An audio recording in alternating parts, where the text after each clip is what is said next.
What's up, fam? Welcome back to Portal Plays, and in this video, we're going to be talking about the PlayStation Portal. Is it good for you? Do you need a PlayStation Portal? Do you want a PlayStation Portal? Do you play PvE or do you play PvP? Now, when it comes down to the PlayStation Portal, let's just get right into the nitty-gritty. Me personally, I love this system. It's not a standalone. You won't be able to play games natively on it by itself. It's just a streaming device. If you're interested in a streaming device, I would highly recommend you to pick one up. It has the haptic feedbacks in the controllers. It has the same feel as a DualSense 5 controller.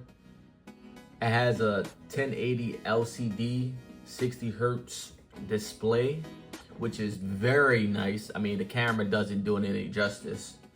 The gameplay on this, if you have great Wi-Fi, man, the gameplay on this is so seamless. Like, it's, for me, it's no latency. Like, it runs smooth.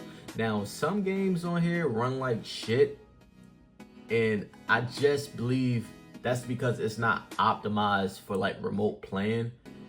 But like, the overall experience of like the average game like GTA 5, Helldivers 2, Alien Fire Team, it runs so smooth on this system. Like, why wouldn't you want this?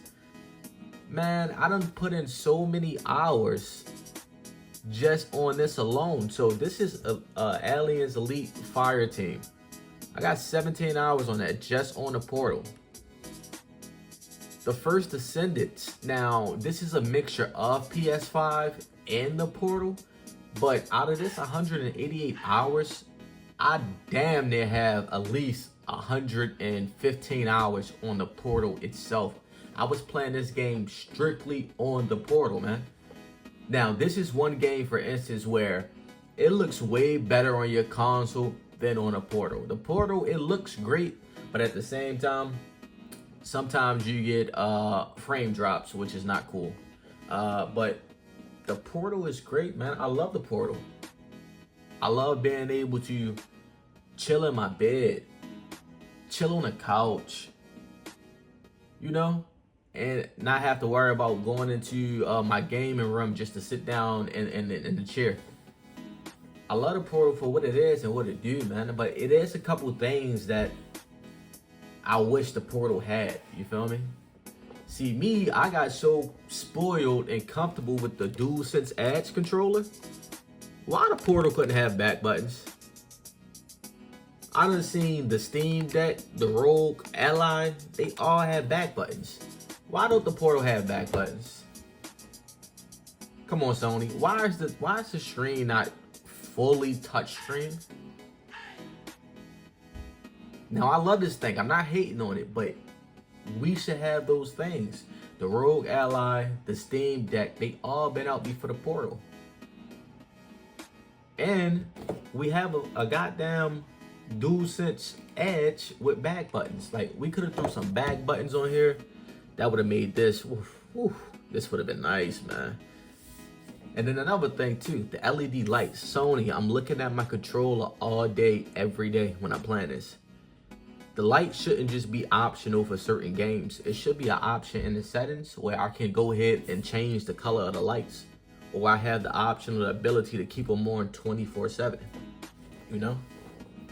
But it doesn't make or break the system. That's just something that I'm looking forward to in the future, if they ever decide to come out with an update for like the lighting system. But as far as back buttons, if you make a PlayStation Portal 2, we need the back button, Sony. We need the full touchscreen, not just the little squares. We need the full touchscreen. What else? A front-facing camera, man. Now, that might be a little stretch, but I done streamed on this. I done went live on this. Why not just incorporate a smart camera? There's so many possibilities that you can do with this thing. But just the overall feel of the Portal itself, it feels amazing. I get 4 to 5 hours of gameplay on here. Like, you can't beat that, man. This is probably One of the best handhelds I ever held in my life.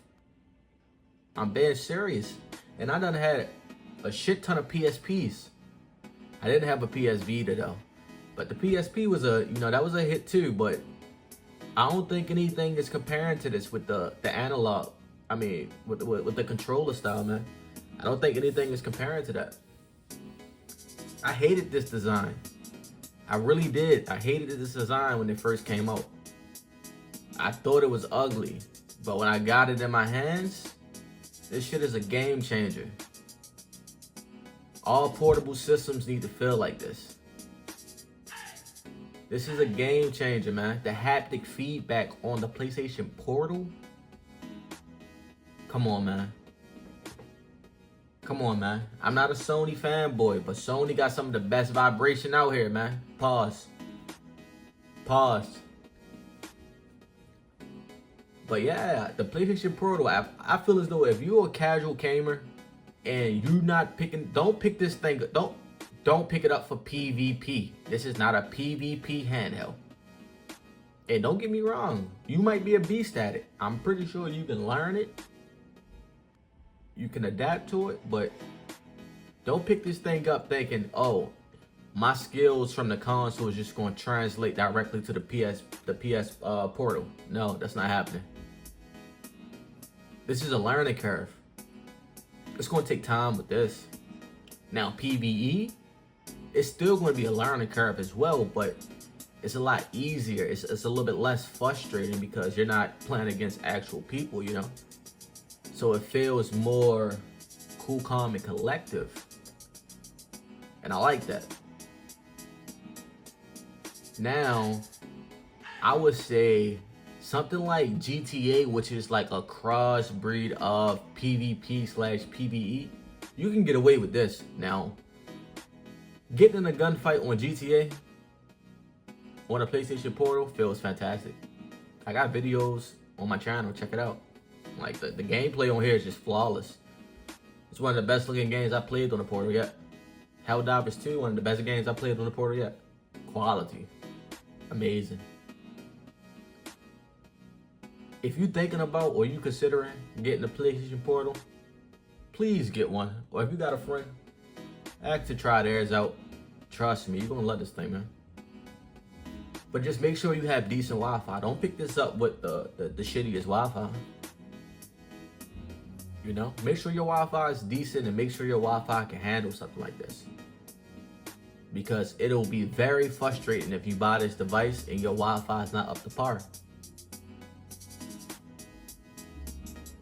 And that's just my thoughts on it. Like, shit, I love this thing. I played it a lot. And I'm gonna keep playing it. But, like I said, if they come out with a PlayStation Portal 2, I need my back buttons. I need my full touchscreen. And the camera is optional.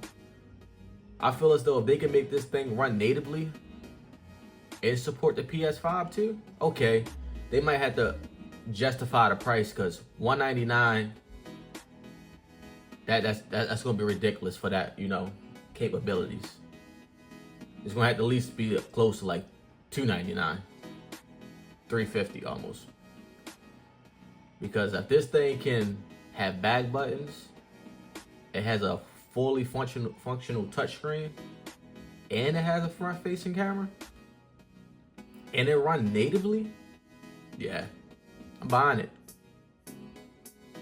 I'm buying a PS Portal 2. But just speaking on this version right now, please get out here and test one, man. Don't knock it before you try it. I bought this thing with the intentions of it being a streaming only device. I didn't care about that. Don't knock it until you try it, man. Those late nights when you getting home from work and you don't feel like sitting in that chair and you can sit in your bed with your PS5 in the palm of your hand, and no, it's not like streaming it from an iPad. It's two totally different feelings. It's like a whole different connection. Streaming it from an iPad is like eating your food with some utensils. Playing the PS Portal is like eating your food with your hands. It's direct contact. You immersed in it. You know how I feel. That's just my thoughts on it. I know that was a rant, but y'all need to experience this. Thanks for watching the video, man.